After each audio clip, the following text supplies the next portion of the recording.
ஓம் சாய்ராம்.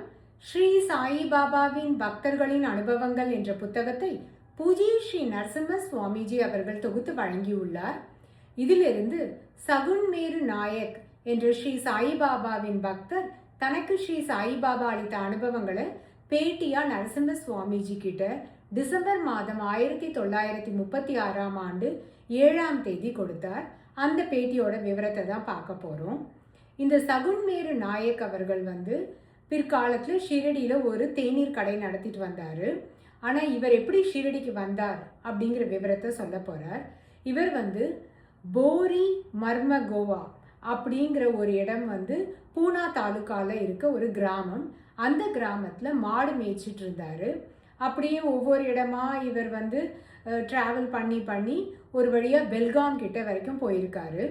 அதுக்கப்புறம் பெல்காம்ல இருந்து இவர் நரசோவாடிக்கு போயிருக்காரு. அங்கே தேம்பே சுவாமிஜி கிட்ட 2 வருடங்கள் இருந்திருக்காரு. அங்கிருந்து அஜுன்கர் மகாராஜ் கிட்ட போயிருக்காரு. அஜுன்கர் மகாராஜ் கிட்ட இருந்ததுக்கு அப்புறமா ஹூப்ளிக்கு போயிருக்காரு. ஹூப்ளியில் சித்தாரூட சுவாமிஜி கிட்ட இவர் இருந்திருக்காரு. அதுக்கப்புறம் இவர் ராமேஸ்வரம், பண்டரிபுரம் எல்லாம் போயிட்டு 1911-12 வாக்கில் இவர் ஷீரடி சேர்றாரு. ஷீரடிக்கு வந்த உடனே ஸ்ரீ சாயிபாபா இவரை பார்த்து சொன்னாரா, நீ மோட்டா தர்பார்ல இருந்து வந்திருக்க அப்படின்னு. பாபா இங்க மோட்டா தர்பார்னு எதை குறிக்கிறாருன்னா, இவர் ஹூப்ளியில இருந்து சித்தாரூட சுவாமிஜியோட இருந்தார் இல்லையா, அங்கேருந்து இவர் இங்க வந்திருக்கிறத பாபா இந்த மாதிரி சூசகமா தெரிவிக்கிறார் அப்படின்னு சகுன்மேரு நாயக் அவர் சொல்றாரு. இவர் ஷீரடிக்கு 5 மாத காலம் ஷீரடியில தங்கி இருந்தாரு. 5 மாதம் கழிச்சு ஸ்ரீ சாயிபாபா கிட்ட தனக்கு விடை கொடுக்கும்படி அவர் கேட்டிருக்காரு. பாபா அவருக்கு விடை கொடுக்கல. நீ இங்கேயே இரு, இங்கேயே ஏதாவது வேறு வேலையை பார்த்துக்கிட்டு இங்கேயே தங்கிடு, ஏதாவது ஒன்று செஞ்சுட்டு இங்கேயே பழைச்சிக்கோ அப்படிங்கிற மாதிரி ஸ்ரீ சாயிபாபா இவர்கிட்ட சொல்லியிருக்காரு. இந்த 5 மாத காலமும் இவருக்கு நிறைய அறிவுரைகளை பாபா சொல்லியிருக்காரு. பாபா சொன்ன வாக்கை காப்பாற்றணும், அதாவது பாபாவோடைய வார்த்தைக்கு கீழ்ப்படிந்து நடக்கணும் அப்படிங்கிறதுனால சகுன்மேரு நாயக்கும் ஷீரடியை விட்டு போகவே இல்லை. ஷீரடியே தன்னுடைய இருப்பிடமாக மாற்றிக்கிட்டாரு. அதுதான் அவருடைய கடைசி இருப்பிடமாகவும் மாறிடுச்சு அப்படிங்கிறாரு. ஸோ ஷீரடியிலேயே இவர் ஒரு தேநீர் கடை ஆரம்பிச்சிருக்காரு. தேநீர், அப்புறம் சில சிற்றுண்டிகள் இதெல்லாம் வச்சுருக்காரு. அது மட்டும் இல்லாமல் ஸ்ரீ சாயிபாபாவுடைய ஃபோட்டோஸு, அப்புறம் பாபாவோட ஆரத்தி புத்தகங்கள், இதர நூல்கள், அதாவது சமய நூல்கள், இது எல்லாமே இவர் கடையில் விற்க ஆரம்பித்தார். இப்படி இவருக்கு ஒரு நல்ல வருமானம் இவர் நல்ல வாழ்க்கையை வாழ்ந்துட்டு வந்திருக்காரு. அது மட்டும் இல்லாமல் ஸ்ரீ சாயிபாபாவுக்கு இவர் சின்ன சின்ன சேவைகளை செய்தேன் அப்படிங்கிறாரு. அதாவது துவாரகமாயில் எரியிற விளக்கில் எண்ணெய் விடுறது, இந்த மாதிரியான சின்ன சின்ன காரியங்கள்லாம் இவர் செஞ்சுட்டு வந்திருக்காரு.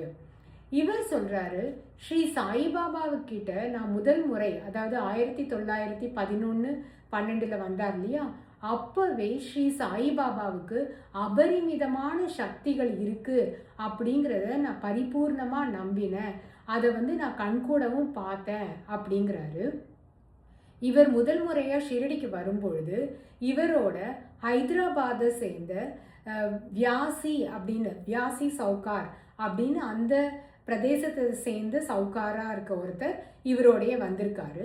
அவரும் பாபாவை பற்றி கேள்விப்பட்டு பாபா பக்தரா அவர் வந்திருக்காரு. அவர் மட்டும் வராமல் அவருடைய மகளையும் கூட கூட்டிட்டு வந்திருக்காரு. அவரோட மகளுக்கு என்ன ஒரு பிரச்சனைனா, அந்த குழந்தையால நடக்க முடியாது, நிற்க முடியாது. அதாவது தன் கால்களை பயன்படுத்தி எந்த வேலையுமே அந்த குழந்தையால செய்ய முடியாது. அதோட கால்களில் சக்தியே இல்லை.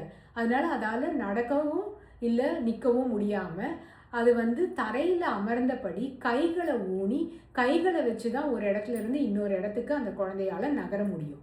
ஸோ முதல் முறையாக ஷிரடிக்கு அந்த குழந்தைய கூட்டிகிட்டு வரும்பொழுது அவளை தூக்கிட்டு போய் தான் பாபா முன்னாடி உட்காந்து வச்சுருக்காங்க. இந்த மாதிரி ஆனதுக்கப்புறம் ஒரு 3 நாள் ஆச்சு.